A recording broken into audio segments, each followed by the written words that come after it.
Shalom, jumpa lagi bersama saya Andri Neno Said. Di sini saya akan menjelaskan materi tentang eskatologi atau masa yang akan datang. Baik, yang pertama itu pengertian eskatologi. Istilah eskatologis dibangun dari dua kata Yunani, yaitu eskatos yang artinya akhir atau terakhir, dan logos yang artinya firman atau ajaran. Pada umumnya, istilah eskatos digunakan untuk menjelaskan gagasan mengenai batas atau waktu secara alami. Itu kita bisa lihat dalam Matius pasal 5 ayat 26. Menerangkan batas atau akhir secara temporer. Itu kita bisa lihat dalam Matius pasal 12 ayat 45. Eskatologi adalah sebuah cabang teologi yang mempelajari akhir dan akhir zaman. Eskatologi yang memperoleh dasar dari kitab-kitab Perjanjian Baru, di mana terdapat banyak ayat yang mengatakan kedatangan kembali Yesus Kristus dan akhir kebangkitan yang akan datang. A. Kedatangan Kristus yang kedua kali. Yang pertama itu kitab-kitab sinoptik. Kedatangan anak manusia yang kedua kali dihubungkan secara khusus dengan kerajaan Allah. Itu kita bisa lihat dalam Matius pasal 16 ayat 2 dan Markus pasal 9 ayat 1. Dan hal ini merupakan petunjuk untuk memperoleh pengertian yang benar mengenai perkataan-perkataan lainnya tentang kedatangan yang kedua kali pada masa depan. Yang berikutnya itu kedatangan Kristus dalam gambaran apokaliptik.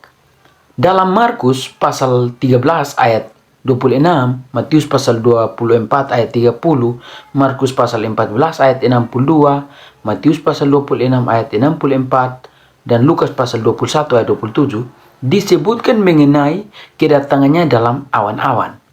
Hal ini yang sama juga dapat dikatakan mengenai kemuliaan dan mendampingi awan-awan itu dalam dunia ini. Kita bisa lihat dalam Lukas pasal 9 ayat 26 dan Markus pasal 13 ayat 24. Di sini juga kedatangan Kristus didahului dengan tanda-tanda. Di dalam semua catatan mengenai khotbah tentang akhir zaman disebutkan tentang macam-macam peristiwa yang harus terjadi sebelum kedatangan Kristus yang kedua kalinya, yaitu peperangan, gempa bumi, kelaparan, penganiayaan. Itu kita bisa lihat dalam Markus pasal 13 ayat 7-9, Markus pasal 24 ayat 6-9, dan Lukas pasal 21 ayat 10 sampai ayatnya yang ke-12. Yang kedua itu tulisan-tulisan Yohanes.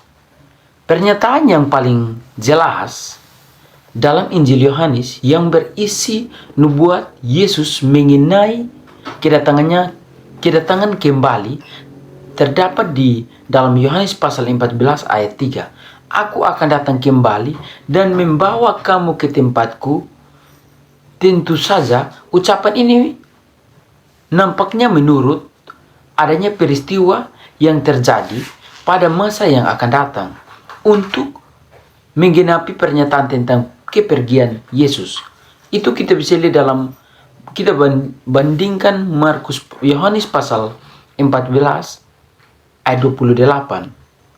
Kedatangan Kristus dianggap sebagai hal yang mendorong untuk hidup dalam kesucian moral. Setiap orang yang menaruh pengharapan itu kepadanya mengucikan diri sama seperti Dia yang adalah suci.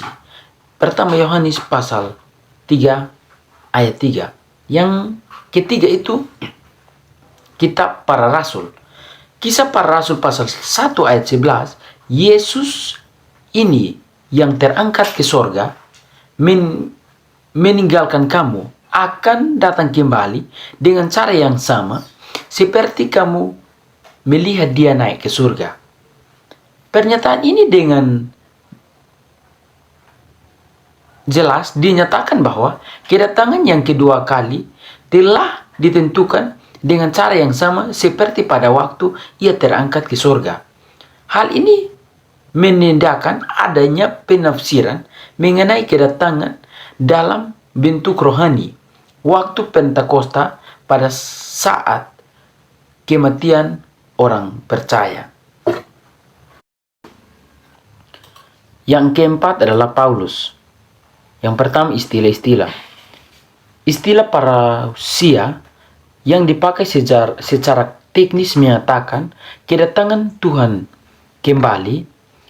Paulus menggunakan istilah itu beberapa kali, kebanyakan di dalam surat-surat kiriman kepada jemaat di Tesalonika. Yang kedua itu masa yang sudah dekat. 1 Korintus pasal 7 ayat 26 yang berbicara mengenai waktu darurat sekarang, eschatos ananke, nampaknya menggambarkan saat terjadi penganiayaan yang berat. Walaupun hal itu dikatakan secara khusus bahwa penganiayaan itu akan terjadi pada akhir zaman. Yang ketiga itu tanda-tanda yang mendahului. Dalam 1 Tesalonika pasal 4 ayat 13 dan seterusnya, tanda-tanda yang disebutkan di situ disertai kedatangan Kristus yang menyertai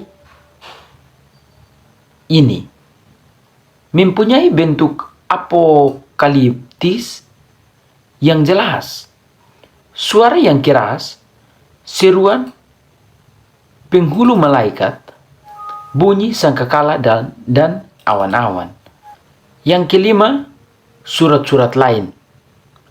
Penulis dan para pembaca surat Ibrani berada pada akhir zaman. Ibrani pasal 1 ayat 1, yaitu pada akhir zaman Allah berbicara kepada manusia, karena itu zaman akhir sudah berlangsung. Lagi pula isi surat ini berpusat pada kenyataan-kenyataan surga yang dianggap lebih tinggi dan daripada bentuk-bentuk gambaran yang ada di bumi. Dalam surat Yakobus terdapat keterangan yang singkat mengenai kedatangan Tuhan Yesus yang sudah dekat. Ya, kita bisa lihat dalam Yakobus pasal 5 ayat 7 sampai ayatnya yang ke-8. Surat 1 Petrus seperti surat Ibrani yang sangat dipengaruhi oleh pemikiran yang bersifat eskatologis. Itu menonjol kesudahan segala sesuatu yang sudah dekat. Kita bisa lihat pada pertama Petrus pasal 4 ayat 7. Surat kedua Petrus dan Yudas lebih mengemukakan mengenai penghakiman yang akan datang dan keadaan akhir daripada mengenai parousia. Yang keenam itu kitab Wahyu. Pusat pandangan kitab ini adalah ajaran-ajaran mengenai masa yang akan datang.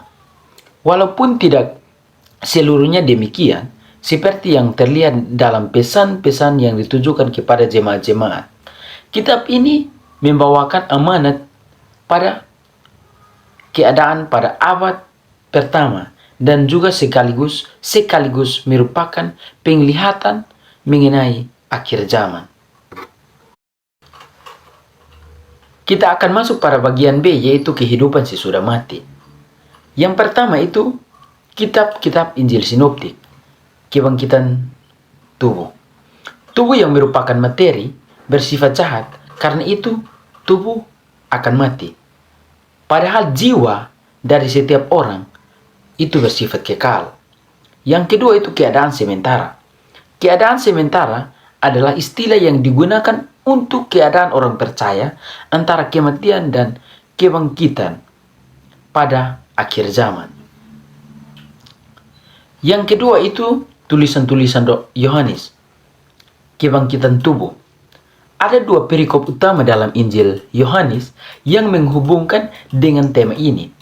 Yang pertama ialah Yohanes pasal 11 ayat 21-26 yang menceritakan tentang Lazarus yang dibangkitkan, sedangkan dalam perikop yang kedua yaitu Yohanes pasal 5 ayat 25-29, kebangkitan dihubungkan secara erat dengan penghakiman.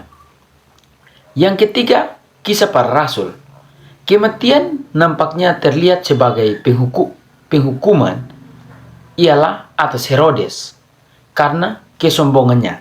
Kita bisa lihat dalam kisah para rasul pasal 12 ayat 23, dan Ananias dan Safira karena tidak jujur. Mereka tidak jujur.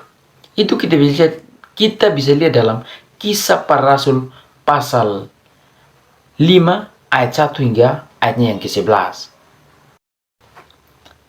Yang keempat itu Paulus. Kebangkitan tubuh. Jika Kristus mempunyai kuasa untuk memberi hidup, maka ia dapat diharapkan untuk memberi hidup yang sama dengan hidup yang dimilikinya sendiri.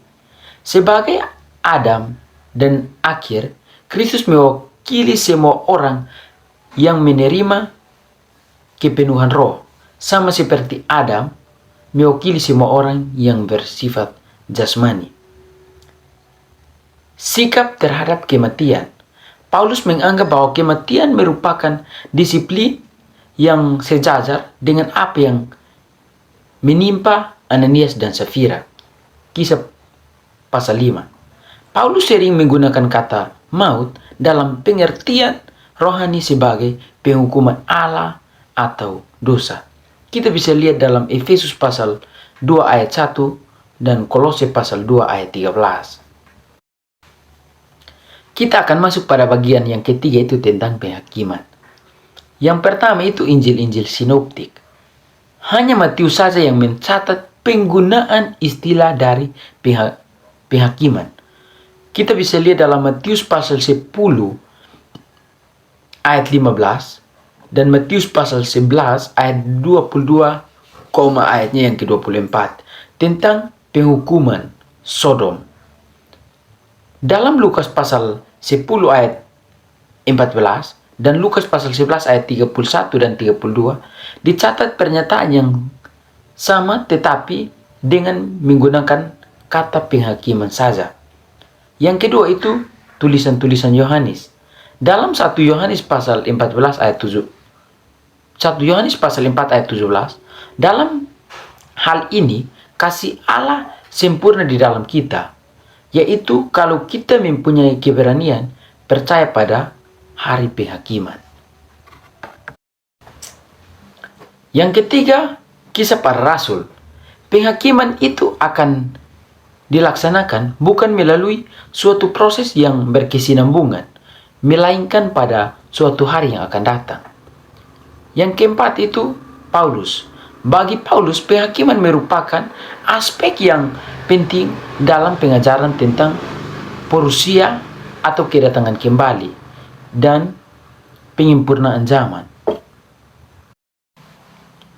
Kita akan masuk pada bagian yang keempat, itu bagian D, surga dan neraka. Yang pertama itu surga. Kitab-kitab Injil sinoptik. Beberapa ayat menyebutkan tentang kehidupan kekal. Tetapi tema ini lebih ditekankan dalam Injil Yohanes.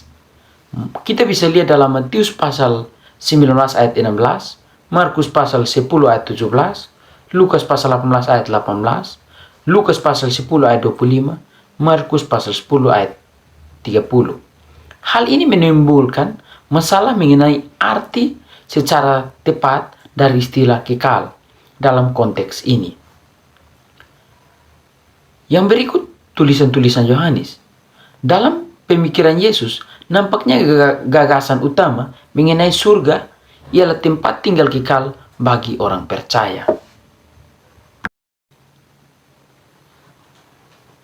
Paulus berbicara mengenai suatu tempat kediaman di mana surga bagi kita. Suatu tempat kediaman yang kekal yang tidak dibuat oleh tangan manusia. Mutu kekal ialah yang dirindukan orang-orang di bumi.